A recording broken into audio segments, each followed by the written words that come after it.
I'm gonna make him an offer he can't refuse. The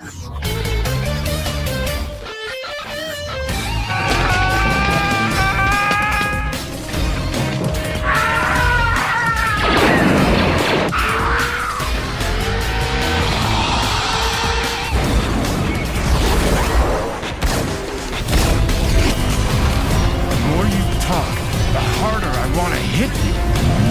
I'm happy because of being here today. Fuck you.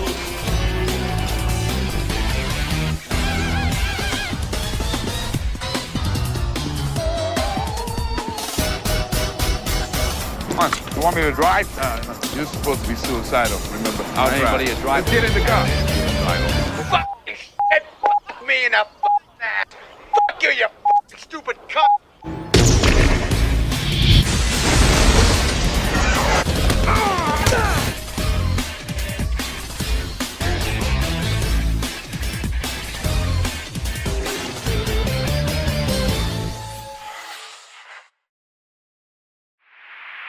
Hey everyone, it's Don G. Corleone here, and I am here with a brand new movie review. And this movie review is going to be for last year's Netflix and Sony Animations collaboration, K-Pop Demon Hunters, which was a film that, when it released, everyone really raved about as one of the biggest animated things to come out that year, or last year, and won the Golden Globe for Best Animated Feature. And like everyone was nonstop talking about it. The soundtrack was like everywhere. So, I decided to check it out, and I will say the plot of the movie first. So, the plot of the film is this world-renowned K-pop girl group balances their lives in the spotlight with their secret identities as these badass demon hunters, set against this colorful backdrop of fashion, food, style, and the most popular music movement of the current generation. So, as for my reaction to K-pop Demon Hunters, I had heard of the movie, but I wasn't big on watching it right away. Because I'm going to say this. I've never been a K-pop fan, so the title of this just made it sound cringe. I was never a big K-pop person. K-pop was never my cup of tea. It was never my kind of music. Eventually, now though, I just did finally get around to watching it, and how was it? Well, was it good? Yeah, it was good.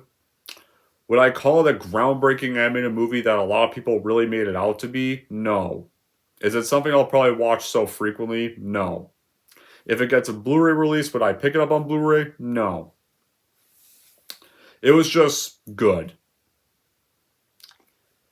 The film that was, at least I'm glad I watched. Now, before people go crazy disliking this review, thinking, oh great, Danny Carney's singing on this movie's good, he's wrong. I literally just said, I liked the movie, I didn't love it. Alright? I liked it. I liked it, just didn't love it. There's a difference. I liked it just simply like that. So, how was it made? So, K-pop Demon Hunters had originated from Kang's desire to create a story inspired by her Korean heritage, drawing on elements from mythology, demonology, and K-pop to craft a visually distinct and culturally rooted film. And was reported to be in production at Sony Animation by March 2021, and the full creative team attached, animated by Sony Pictures Imageworks, and it got visually influenced by concert lighting, editorial photography, music videos, and drew inspiration from anime and Korean dramas. The soundtrack features original songs by several musicians and a score composed by Marcel Zarvos.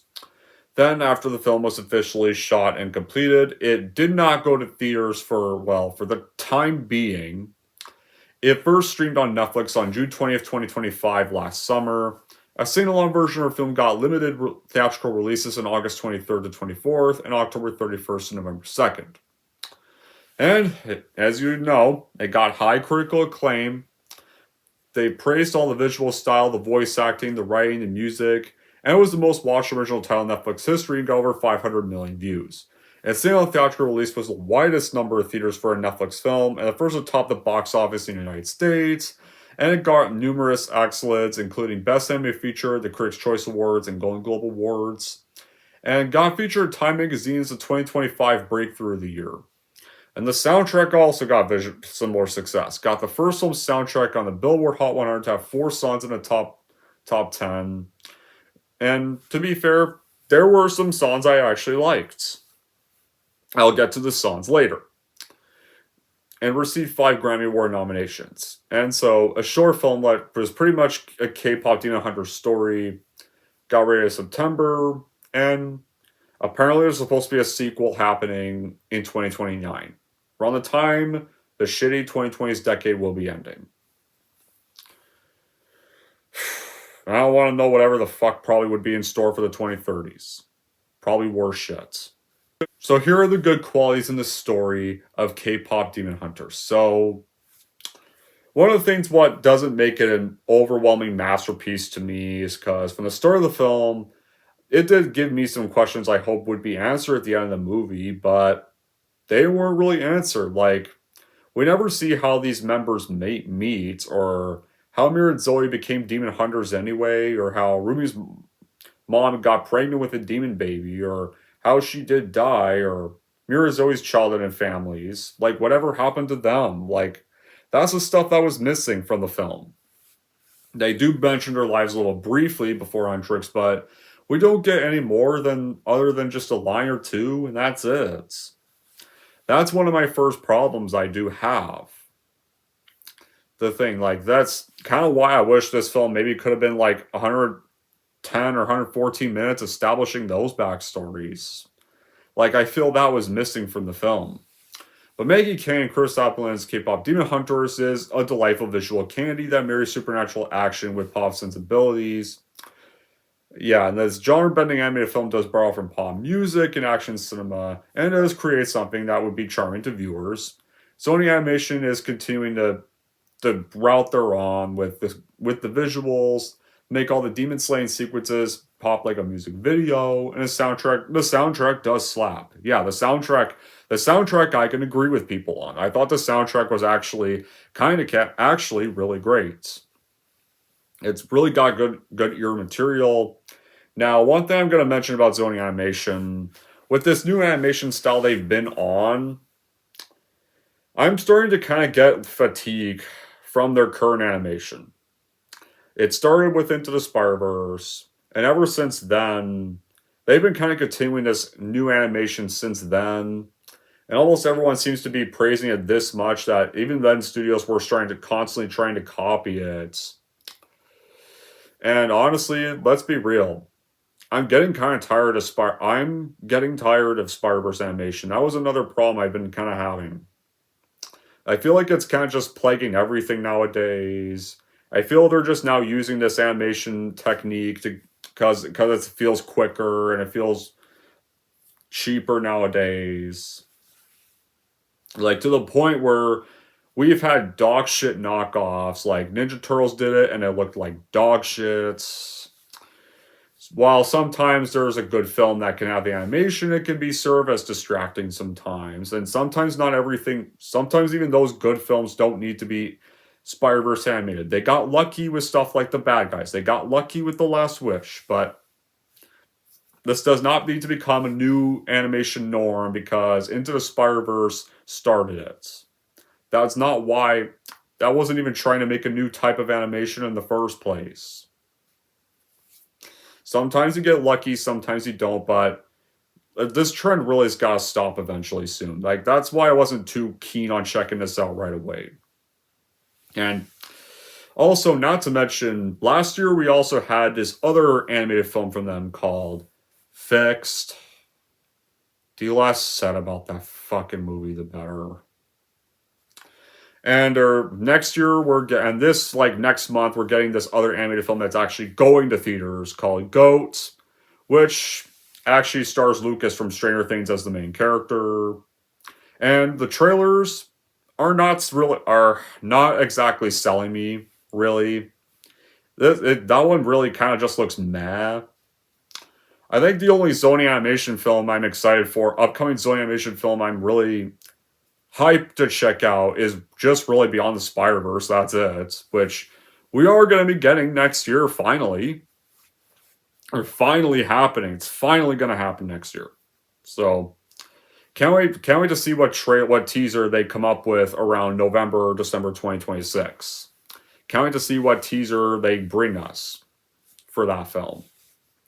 To me, that's gonna be my Avengers Doomsday. The real Avengers Secret Wars. My real Avengers Doomsday will be Dune Part 3. And that comes out the same weekend as Doomsday. So I'm gonna go see Dune Part 3. Sorry, not sorry, actually. Anyway, back to the review. The film's greatest strength lies in the sincere embrace of K-pop culture and doesn't really descend into parody. So if anyone who is a fan of K-pop would definitely like to hear that.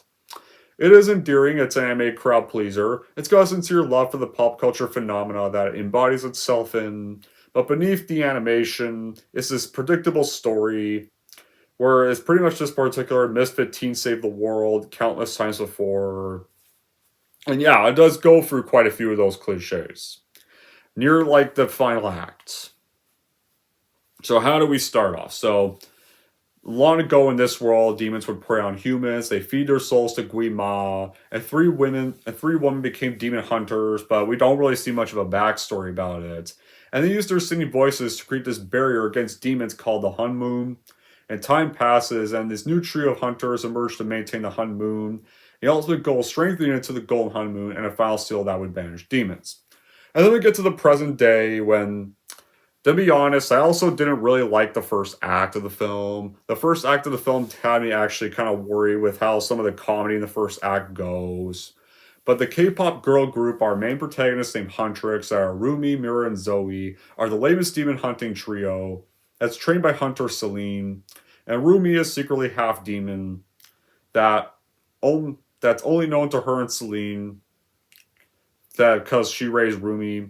It's discredited by the demonic patterns that spread across her skin, and Rumi pushes forward the release of live performance of their new single Golden, which to me was the best, which to me, honestly, I think that's the best song of the film.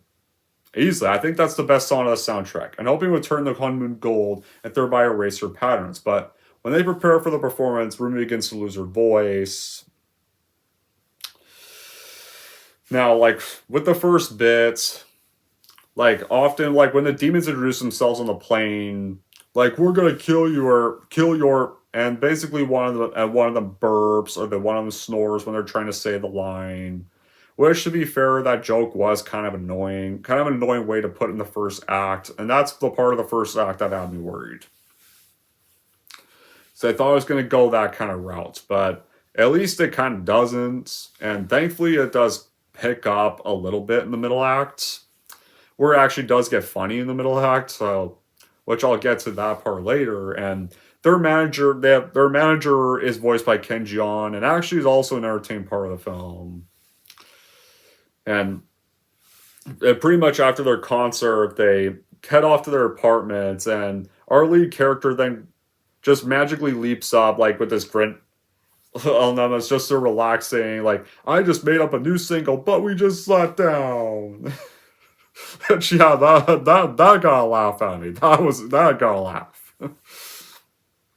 Like, they're like, heck, like, one of the members is actually also really, one of the members, like, the most goofy one is actually definitely the one that got the most laughs out of me. And the movie didn't really, now, one other thing why I didn't really notice this one quicker is because it didn't really have any marketing other than the title, and the word of mouth is when people started to notice it more. That was pretty much all. I guess that might have been a good thing, because that may have been all the movie needed to be a hit. And getting a short theatrical run after its Netflix premiere, it still made over $18 million in that weekend. And it's bizarre enough that it really does sell itself well. And of course, the music I like. The animation, I guess I don't mind. It's a little less choppy. And the humor, you think this would probably be like a movie I would overwhelmingly love, like everybody else did, but unfortunately it still suffers kind of the kids movie formula from stuff we've seen to death. And by kind of near the final act, I knew where the story was going to start going. It plays so many great songs, but other than that, it just feels like a just be yourself movie, because they do the liar revealed crap in this movie, and I knew this was going to happen at some point, and I kind of a part of me was kind of hoping they wouldn't, but it was still going to happen regardless. And then, of course, when the lie gets revealed, there's 10 minutes of runtime moping. The story just tries to do so much, and every character has so much to them, and there's a lot of lore and lessons, but the film is like, kind of feels too short. It's nowhere near enough to really have all this, and let it breathe with the way it's packed in, and it feels just too much. Another issue is that the story sometimes feels kiddie. Yeah, I know, it's a kid's film, but like, it feels like a kid's film we've seen millions of times. In here, like somebody said the word, like, when the movie says the word fan so many times, it gets a little dead at that point, because, yeah, they're idols, and they have fans, but it's important. And there's also the acting as well. Like, some actors, like Zoe's actress is also amazing. Like, she has great, and her lines feel natural, and the story is metaphorically about how to use her voice for common good. And that's metaphorically about how important it is to stop hiding darker sides of wrongdoings from loved ones or everyone, and just accept yourself and trust your friends, and the movie does promise that. And of course, when our lead is struggling with the voice, I kind of like they kind of went that route. I kind of like they show the route of sometimes singers struggling with their voices after seeing too much concerts. And it kind of felt, it was nice to see them kind of almost go that route, and then the reveal happens that she's actually a demon. Right there is what we find out. With those marks. Those marks mean she's half demon. And meanwhile, in the demon world, our antagonist, Guima, grows outraged at his minions' failures. So, led by Jinyu, this human turned demon, then he has these 5 demons form this boy band called the Saja Boys. So, they'll steal Huntress fans and weaken the Hun Moon. In exchange for Guima promising to erase Jinyu's painful human memories.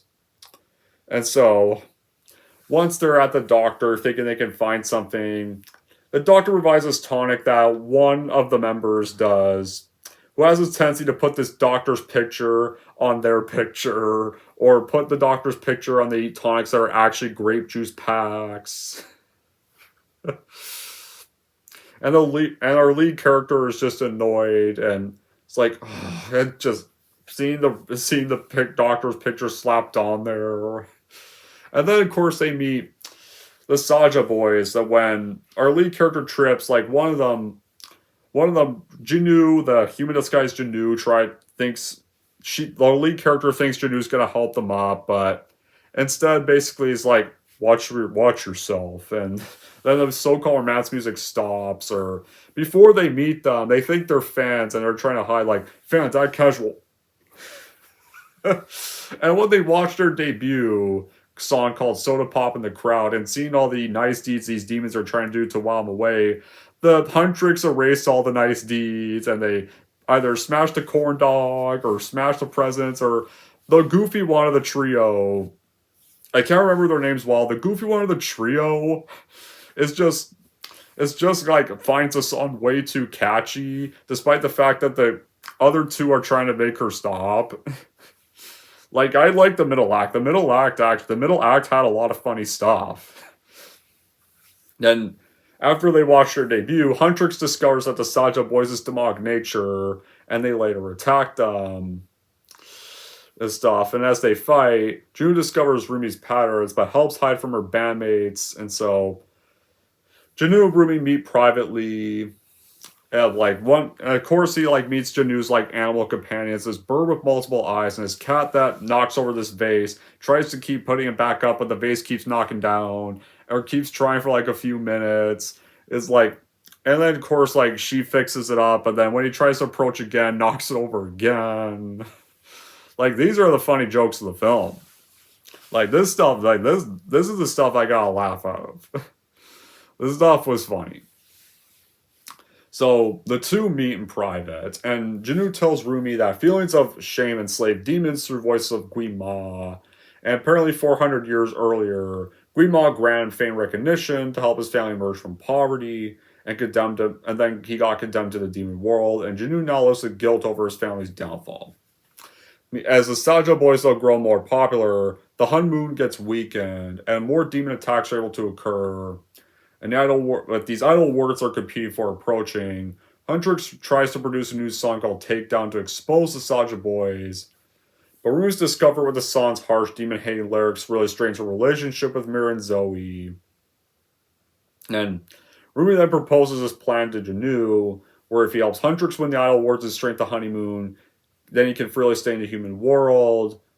And of course, like at one bit, like when they're at this fan signing, then the Saja Boys come in, and then half of like Huntrix's fans go to that table, but then our lead character or Rumi pretty much tells, no, combine our tables, and they combine the tables and they run back to the line, and they're pretty much fighting over trying to sign autographs. Like, two of them are fighting over trying to sign this guy's cast, or stuff. Like one of them, like the one that's silly of the trio, is honestly just way too romantically harbored for one of them while pretending to stay hateful of them.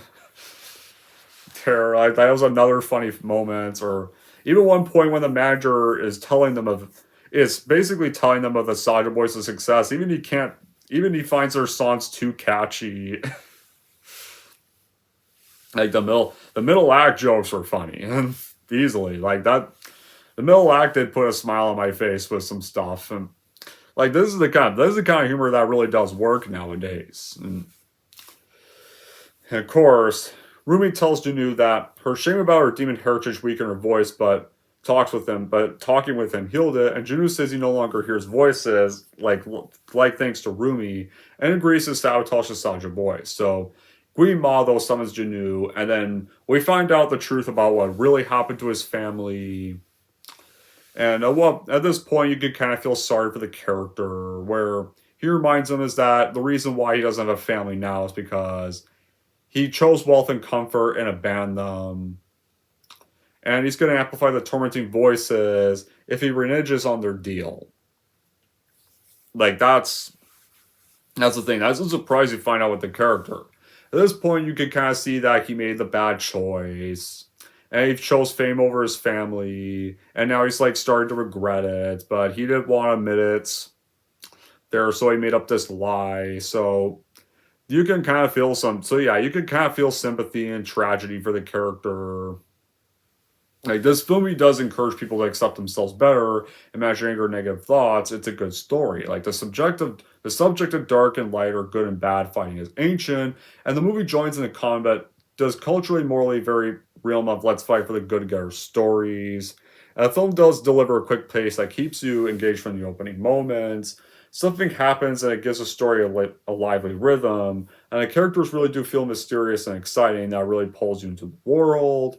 The songs are highlighted with melodies that do lift the energy and help the moments land. And without the heavy tension, the film does maintain interest through musical beats and a sense of contrast movements.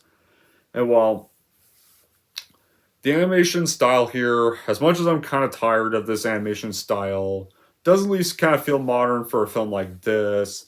And it is still beautiful to watch with the colors here. And the songs do make the animation style not bad here. And especially because the songs are catchy or very well written. Like, not from the Saja Boys, but honestly, it's the Huntrix's songs that are easily the best songs. I think Golden is the best song easily, and the slapstick really sticks well. Like, especially like with the big cat, or either any of the three often getting into their antics. Or whatever they're trying to avoid the Saja Boys, but their songs are just way too catchy. They can't help but kind of dance a little bit to it.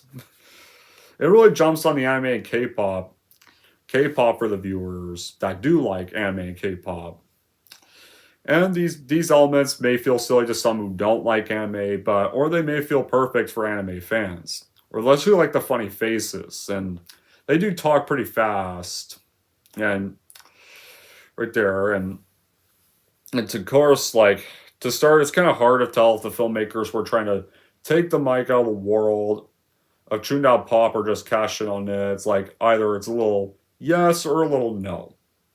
So at this bit, like, Huntrix is starting to kind of fall apart, where pretty much Rumi was kind of like starting to kind of struggle with fighting demons, and the two members, like, when they're at the train, they pretty much tell, if you're on our side, prove it. And so she pretty much then decides to perform Golden. Then Huntrix performs Golden at the awards. They choose to shelf Takedown because of the contention it could cause between them. Just as they're performing Golden, though, Ginu lure Mira, Ginu sends these imposter demons to lure Mira and Zoe away from Rumi, and the two other demons then impersonate them to basically trick Rumi to performing takedown. And pretty much then, this is where the liar. This is kind of where one of the bits I did not like about the final act. It does the liar revealed bullshit, and that was a problem for me. That's one of the reasons why the film didn't feel groundbreaking, is because they basically went this route in such obvious way possible. They trick her to perform a takedown, and it reveals she's a demon. She flees the stage and sees the real Mira and Zoe, and they're like, "You betrayed us. You never told us this whole time." And they turn their backs on her, and it goes third act breakup. Like, why? Why do we still need to pull off this cliche in 2025? When this came out, it's 2026 now. This came out in 2025. So I'm still saying 2025. All because she had her demon nature and her collusion with Ginu from them. When Rumi confronts Ginu for tricking her, he doesn't seem to feel sorry and admits to lying about his past. So then Guima is then strengthened by the consumed souls and a decaying Hun moon, then enters the human world and casts a trace over the public, including Mira and Zoe, and drops them to the Nostalgia Boys' performance is set to free more souls. So then Rumi meets with Celine and asks her to end her life, and at this part, when she's pretty much asking Celine to help her commit suicide, you know what this did kind of remind me of? Another Netflix animated film, Nimona, where that had a theme of suicide in the final act, except though, to be honest, I think Nimona handled it better than this really did. Like, Nimona actually felt like a legitimate suicide attempt, where this one, it did feel a little more soft, and Nimona's actually feels much more darker and more tragic and much more heartbreaking when you find out Nimona's past and turns this monster and actually is trying to spike her heart with an ear-piercing scream in front of all the citizens afraid of her. Like, that felt more raw and real. So I honestly did it better here, but here it's just asking if she can end her life, but Celine refuses and wants to restore the previous status quo, but Rumi lushes out Celine and doesn't want that, never fully loved her, and pretty much decides to reproduce the now destroyed Hun moon, and then leaves and storms off. And it's a lot of pressure to kind of make sure everyone's enjoying the storytelling and grooving along to the tunes, but the film does nail that, and keeps the story fun and simple. The screenplay flows effortlessly, the visuals are still vibrant, the voice acting is still top of the line, all entirely from a voice cast I've honestly never watched in other films, apart from Ken Jeong. Every single song is not just catchy, but they have purpose and meaning behind them. Like, takedown shows present to demons, or the opening song kind of establishes who they are. Golden, to me, the best song of the movie. Really just shows them trying to kind of like move on or something like that. And the final song does show they've kind of made up. And right here now, as much as I prefer shorter movies, what does kind of almost hurt the film is that this film kind of should have been a bit longer. Like, the moral of the story and the conclusion being pretty obvious and simple, like, it could have been a lot better, more impactful if we had more time to understand these three. And the demons as well. Like, especially, like, who are Rumi's parents and stuff? Like, how is their relationship possible? Or really right there, like, that stuff's missing. Like, a lot of stuff about the characters' backstory is missing.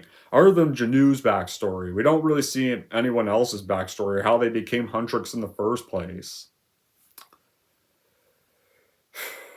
And so, now we get on with the finale, where Rumi interrupts the Nostalgia Boys' performance of Your Idol with this new song addressing her shame and self-acceptance, and this was another song I really liked. And this breaks Mira and Zoe out of Guima's trance, and so they reunite, but we never really see them make up in this moment, really, for kind of being assholes and storming off. But they reunite, and they fight back and free the crowd. And Jinu sacrificed himself, feels bad for what he did, and sacrificed himself to save Rumi from an attack by Guima and gets his restored soul and gives his restored soul to reinforce her. And so he's kind of, in a way, redeemed himself for abandoning his family. And the empowered Huntrix defeat Guima and remain Saja boys, and they reseal the demons and create a new Hunmoon. Then after that, Rumi, Mira, and Zoe finally decide to basically take their break for 3 months, and at the bit they're at the bathhouse hot tub, and whereas one of them's the most silly, or one of them's kind of the more stern and moody. The bit where they're kind of just relieved, and they all kind of randomly start then just crying tears in their bits. Also did get quite a smile off at me, and then they go out and they meet their fans in public, and they're talking about sitting on their couch again. And they're like, well, you know, couch could wait. And they go meet their fans in public. And then you see Janu's 2 pet companions on their, like, looking down below. So it kind of left me wondering, is he alive? Or is he really dead? Or if you see their, like, animal companions, did he survive? Or could he come back? Or something like that? That's what I was wondering. If he really did die. But that's how K-Pop Demon Hunters ends. And you know, despite being a little too short, this was not a bad way to end it, but I hope when the sequel does happen, I hope it clarifies if he's either dead or alive. Like, maybe he could be dead, or maybe he could be alive. Either way, but at least the guy has revealed it. At least the guy did redeem himself after realizing that he abandoned his family and pretty much made up his past. So I guess it was a nice way to go out. And not so bad, actually. Pretty good film. Not groundbreaking, but good. So do I have any bad qualities with the film? Some of the fighting is not horrible, but some of the fighting is a little bad. The action sequences kind of lack genuine tension or stakes, and it's subversive and funny but brutal commentary on the industry. That's meta commentary that adults would definitely appreciate. And there were times the film really needed to improve the plots. Like, there were some parts that went too fast or too slow. There's some complexity in Janu and Rumi that could have been explored a little bit further. Everything did feel a bit on the surface. Some characters who have backgrounds barely elaborated, like mirrored Zoe's personal struggles, but it doesn't really show either of them. And Celine should have been introduced earlier in the film. And the conflict Rumi went through was a little difficult, and it would have been best if she could seek advice from others and not try to solve it on her own, but Celine never appears until much later in the film. The villains' the Sanjo Boy songs were kind of a little mid, right there, or the villains had mid songs. Like, the villains don't even have a cruel song at all. Other than those, K-Pop Demon Hunters is a movie, I would say, is solid good. Not saying it's horrible. It's good. It's maybe not something I'll probably say, yeah, you know what, I want to go watch K-Pop Demon Hunters several times. It's not something like that. I think the Spider-Verse films are better. I think Mitchell's vs. the Machines are honestly better films than this. I'm going to be honest when I say that. Once again, I'm not saying the film sucks before people get all mad at me and riot because I didn't overwhelmingly praise the film. So, it's solid good. It's still worth a watch. So in the end, it is, I guess, worth watching if on Netflix, or maybe it is worth buying if it does get a DVD release date if you're a fan of K-pop or anime style stuff like this, but probably not if you aren't. Anyways, that's it for my view of K-Pop Demon Hunters. I want to rank K-Pop Demon Hunters. Here's how I'm going to rank this movie. So overall, if you like K-pop and are eager to see this kind of hype or see this kind of animation style from Zoe Animation, maybe it is worth a watch. If you're wondering how to grade K-Pop Demon Hunters, I'm going to give K-Pop Demon Hunters a 7.5 out of 10.